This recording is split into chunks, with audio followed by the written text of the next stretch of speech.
Okay, just finished watching episode 17, season 2, episode 17 of Vinland Saga. Spoiler alert. It wasn't a bad episode, but it was an odd one.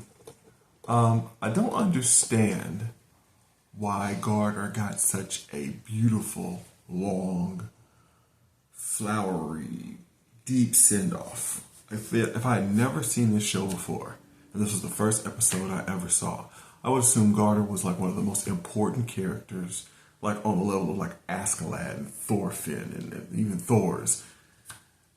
The whole episode was his death. He didn't warrant that much attention and that much time and that much care.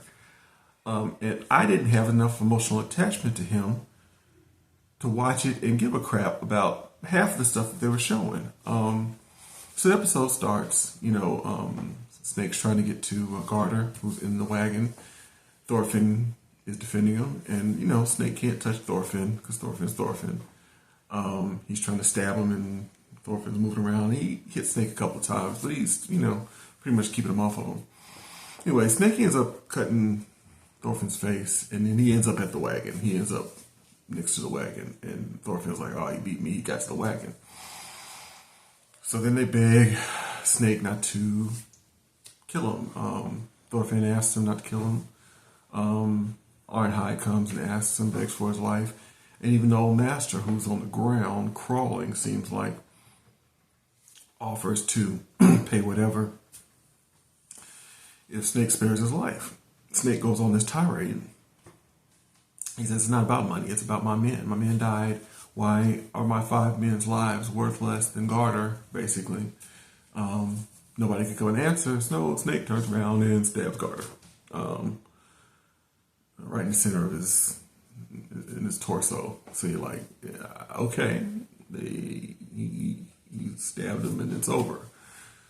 So then Snake makes a comment on Arnhide about how she cut his ropes. Basically, so everybody has some blood on their hands or whatever.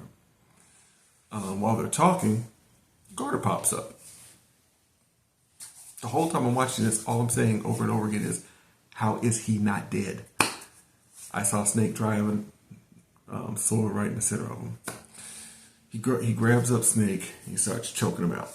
And they're like, you need to stop. Thorfinn's like, stop, you gotta kill him. And he hangs him, and he hangs him.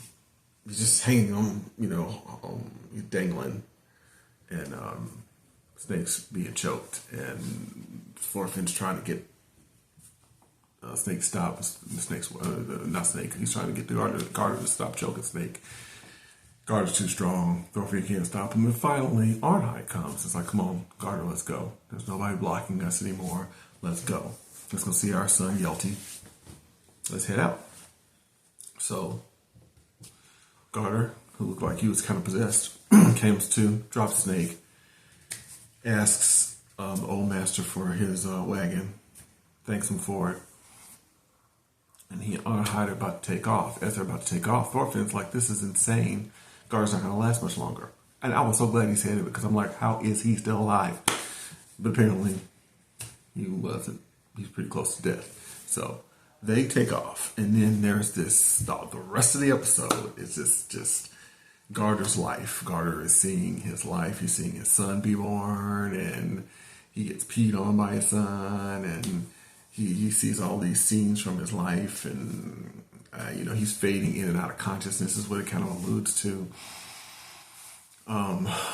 What's her name? Arnhide has told him that Yelty is with his brother and sister-in-law. And I'm pretty sure she was lying, because at the very end, you see, as he's fading out of consciousness again, you see Garter. He sees Yelty, runs to him. They hug each other. Yelty was swinging on a swing. He gets excited, jumps off, runs to Garter, hugs him. And at the very end, Garter says, I'm home. And he's laying on Arnhide's lap, and he fades out. And Arnhide says, yeah, you are home. Excuse me. Before that, there's just scene after scene after scene of what happened in their lives. And it shows him going off to war and lamenting that fact. It shows him getting beat on the side of the road as a slave, and he's watching himself get beat. They show Yelty as a baby. They show Yelty. He's all excited when he first sees Yelty be born. Son of Garter. He's very excited about it and very proud. And then he's talking about going and, making their fortune of iron, which is why he took off in the first place to go to war. I can't even get into all the different scenes because I couldn't get into them because Garter was such a non-character. He was almost a throwaway character in this series. He was only like in 3 or 4 episodes. He was Arnhide's ex-husband, and he was a slave. He got freed himself, killed a bunch of people, came back to get his wife, and it kind of gave you a subplot to Arnhide. Interestingly, in this episode, they didn't even show Einar. When Arnhide and Garter were about to take off, she says, "Thank you, Thorfinn, Einar. I can never repay you," or something like that. And she takes off, but they don't actually show Einar there. So Einar a lot more, pivotal to the plot, obviously. He's been there since episode 1 of season 2. But I don't understand this episode. I didn't understand why they gave Garter such a beautiful send-off. It reminded me of when Thor's died. I want to say it was episode 4 of season 1 when Thor's died, or Thorfinn's father. But he was such a, and still is, his specter still looms over the series, even though, he died in the 4th episode of the first season.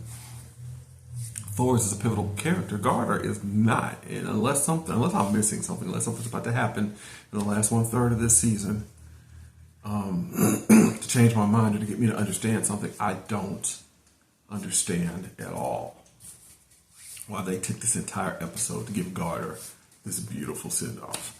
I don't even have that much else to say about it. It was a good episode. It was fine for what it was. If he had been Askeladd, if he had been Einar, if he had been Arnhide, if he had been anybody else Old Master, I'll give you Thorgil even. At least he was around for a little bit more. Give me a kettle, somebody with some substance, some leaf, from the old country. Just looking for Thorfinn. Anybody other than this character just seemed like it was out of nowhere that they gave him this beautiful funeralized episode. Anyway, so he's dead, and the last thing you see is Einar holding him as he's laying on her lap dead, and several horsemen are coming toward the carriage. So who knows where things are going to go. I always assumed, even when she left, that she was just going to let him leave and die as a free man and then go right back, because she is still she still has Kettle's baby, and she doesn't really have anywhere to go. But we'll see what happens in episode 18. And that's the most interesting thing of it, to see what happens with Arnhide now that Garter has died. Be interesting to see how this plays out. And, Kettle is still hiding with Leaf, so, a lot of stuff is still up in the air. So, but we've still got, 7 episodes left, if I'm counting right. Yep, 7 episodes left to find out how this all plays out. Anyway, looking forward to the next episode.